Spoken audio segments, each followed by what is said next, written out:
Alors l'agriculture et l'alimentation sont depuis toujours, c'est une vieille histoire dans l'humanité, au cœur finalement des préoccupations de chacun. Il faut pouvoir se nourrir, il faut donc pouvoir accéder à la nourriture, et cette nourriture vient des activités agricoles. Cette vieille réalité en fait reste tenace dans le monde contemporain, et même en 2019, finalement cette vieille histoire humaine est extrêmement présente. Et c'est vrai qu'en fait on a un peu sous-estimé au tournant du millénaire à quel point finalement ce vieux secteur d'activité, l'agriculture, en fait était complètement concerné par les relations internationales, la géopolitique des ressources, et finalement était une question stratégique comme d'autres qu'il fallait pouvoir regarder, observer en cette cartographie des grands enjeux internationaux, des grands défis à résoudre. Et finalement, l'agriculture a de cela d'intéressant qu'elle convoque plein de disciplines à la fois. Quand on parle d'agriculture, on parle d'agronomie, on parle de sciences, on parle évidemment de géographie, de climat, d'environnement, de durabilité. Mais l'agriculture, c'est aussi l'économie, c'est les marchés, c'est le commerce, c'est l'innovation, c'est les technologies. L'agriculture, c'est l'alimentation, donc la santé, la nutrition, les équilibres sur ces questions importantes. Et finalement, aujourd'hui, il est difficile de regarder les grands enjeux planétaires sans intégrer les variables agricoles et alimentaires, et aussi rurales.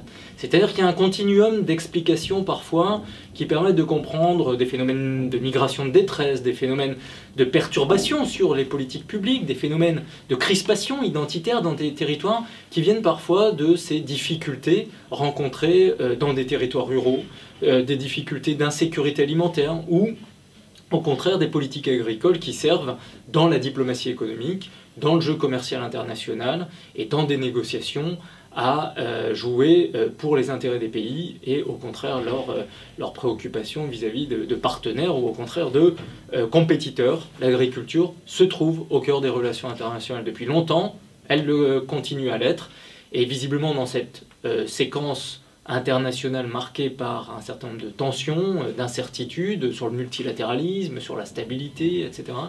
Finalement, l'agriculture reste extrêmement tenace dans ce jeu mondial un peu complexe et troublé.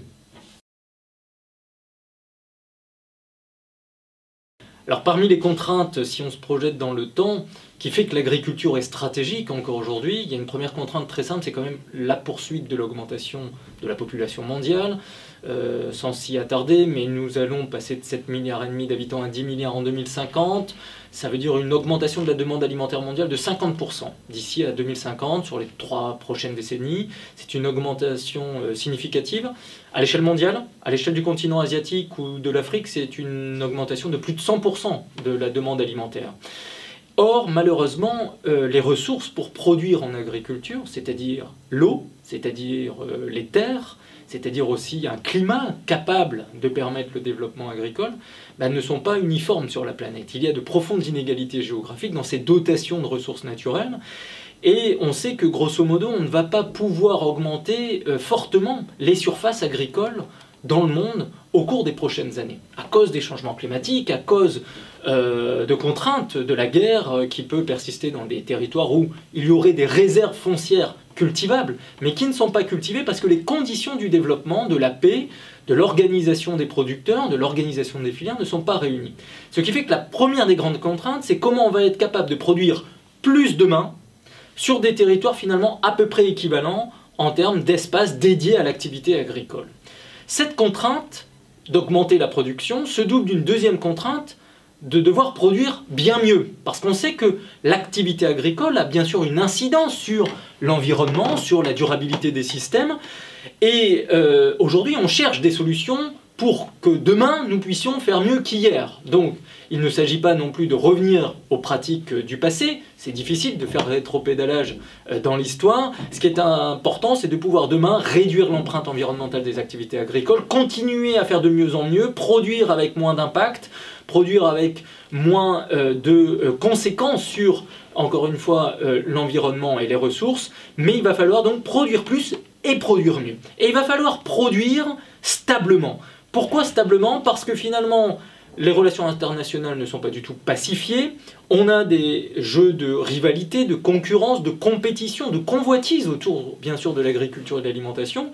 Et cette contrainte de produire stablement est nécessaire parce que si demain vous aviez des situations un peu plus chrysogènes sur certaines régions ou continents, qui peuvent obérer les dynamiques commerciales, les flux logistiques, et la volonté d'échanger sur des produits aussi importants que la nourriture, vous pouvez avoir des conséquences importantes et des instabilités humaines, des instabilités sociopolitiques, des instabilités géostratégiques bien plus fortes sur la planète à cause de ces préoccupations agricoles et alimentaires. Et produire stablement va être une équation complexe parce qu'a priori, aujourd'hui, toute la planète ne s'active pas de la même manière autour de l'agriculture. Il y a des pays qui misent de plus en plus sur ce secteur, il y a aussi des firmes privées qui investissent beaucoup dans l'agriculture, et il y a des territoires où on hésite un peu encore à y aller, ou des territoires comme l'Europe où, après avoir été pendant longtemps dans une construction européenne qui s'est appuyée sur la sécurité alimentaire pour les consommateurs, cette Europe aujourd'hui s'interroge sur la nécessité de poursuivre une politique agricole commune parce que ça coûte un budget non négligeable dans l'exercice communautaire et par ailleurs l'Europe s'interroge elle-même sur sa propre solidité politique et la désunion des Européens qui est un scénario très peu probable, mais qu'il faut pouvoir intégrer désormais, montre que les acquis de la construction européenne sont fragiles et que du coup la politique agricole commune est forcément une politique fragile et que si d'un côté on a ceux qui veulent la détricoter et puis l'Europe par ailleurs qui se détricote, on peut avoir des insécurités agricoles et alimentaires très rapides demain en Europe qui s'installent. Et c'est la vie au quotidien des populations qui peut être métamorphosée parce que, encore une fois, tous les Européens, comme d'autres habitants sur cette planète, doivent manger plusieurs fois par jour.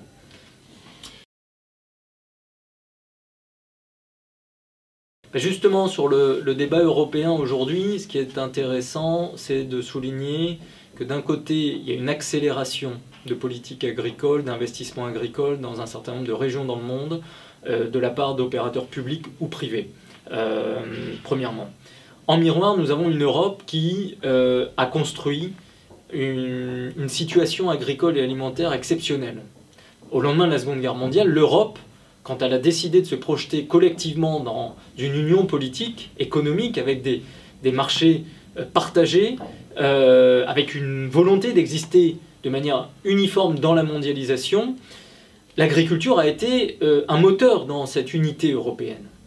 Et cette agriculture, réalisée par une minorité d'acteurs économiques, agricultrices ou agriculteurs, on a toujours eu tendance un peu à la commenter comme une politique qui, finalement, concernait très peu de segments de la population européenne.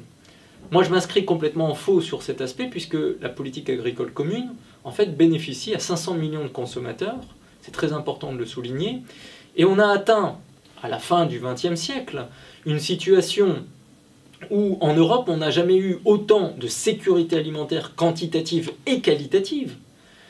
Et aujourd'hui, quand il y a des problèmes sanitaires sur l'agriculture, finalement ça montre bien que le système fonctionne. C'est-à-dire qu'il y a très peu d'accidents sanitaires. On en parle beaucoup parce qu'on parle de choses qui sont très vite palpables pour les gens. C'est notre quotidien, c'est notre intimité de l'alimentation. Mais on est capable de les régler très vite. Et ça représente des quantités très faibles par rapport à tout ce qui est produit et consommé en Europe d'un point de vue alimentaire. Et on doit se rendre compte de l'importance de ce niveau d'excellence que l'Europe a atteint. Ce niveau d'excellence, il repose sur 3 piliers, des quantités, de la qualité et de la diversité. Le débat européen aujourd'hui, il est posé de la manière suivante. D'un côté, est-ce que l'agriculture doit être fondue dans une grande politique plutôt environnementale, d'aménagement du territoire, de durabilité, ou l'agriculture doit au contraire reprendre une tonalité plus géostratégique avec les questions de souveraineté alimentaire, agricole, économique, numérique de l'Europe, parce que tout ça fait un ensemble. Et est-ce que l'Europe, par sa production agricole, compte tenu de son poids dans les marchés mondiaux, l'Europe contribue, parmi d'autres, à la sécurité alimentaire mondiale? Est-ce que la politique agricole commune, finalement demain, n'aurait pas vocation à être à la fois une sécurité pour l'alimentation des Européens, mais aussi l'alimentation d'une partie du monde qui a besoin du pôle de stabilité géographique, politique socio-économique qu'est l'Europe, qui est un continent où il y a des terres, de l'eau, des savoir-faire agricoles, des capacités logistiques, et vu du reste du monde, l'Europe reste un élément central de la sécurité alimentaire. Donc c'est tout à fait intéressant de voir que quand on sort d'Europe, on pense à l'Europe quand on parle d'agriculture, et qu'en Europe, on a l'impression qu'aujourd'hui, l'agriculture ne fait plus partie de nos atouts. C'est plutôt le reste de la planète qui est en train de nous rappeler que la question agricole, les performances alimentaires européennes sont un moyen pour l'Europe d'exister dans la mondialisation.